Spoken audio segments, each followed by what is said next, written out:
Now Samuel had died, and all Israel had mourned for him and buried him in Ramah, his own city. Saul had expelled the mediums and wizards from the land. The Philistines assembled and came and encamped at Shunem. Saul gathered all Israel, and they encamped at Gilboa. When Saul saw the army of the Philistines, he was afraid, and his heart trembled greatly. When Saul inquired of the Lord did not answer him, not by dreams, not by Urim, not by prophets. Then Saul said to his servants, "Seek out for me a woman who is a medium, that I may go to her and inquire of her." His servants said to him, "There is a medium at Endor." So Saul disguised himself and put on other clothes and went there, he and 2 men with him. They came to the woman by night, and he said, "Consult the Spirit for me, and bring up for me the one whom I name to you." The woman said to him, "Surely you know what Saul has done, how he has cut off the mediums and the wizards from the land. Why then are you laying a snare for my life to bring about my death?" But Saul swore to her by the Lord, "As the Lord lives, no punishment shall come to you for this thing." "Whom shall I bring up for you?" "Bring up Samuel for me." When the woman saw Samuel, she cried out with a loud voice. And the woman said to Saul, "Why have you deceived me? You are Saul."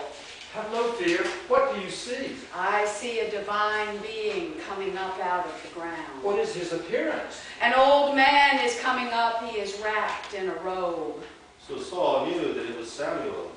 And he bowed with his face to the ground and did obeisance.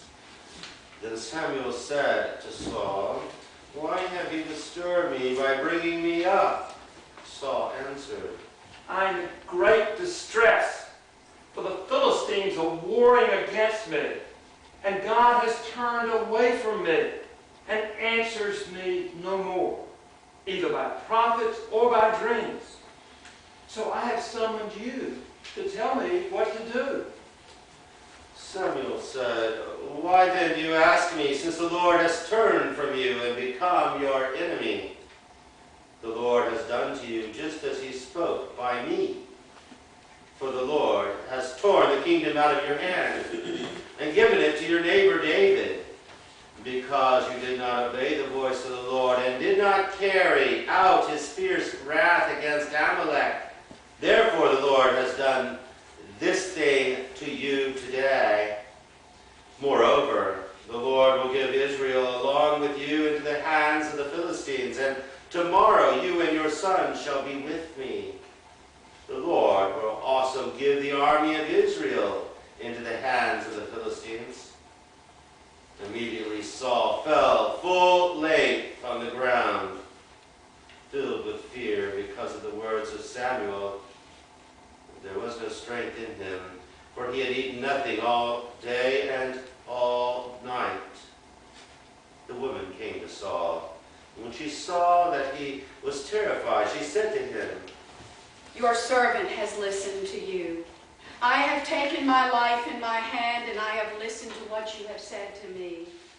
Now therefore you also listen to your servant."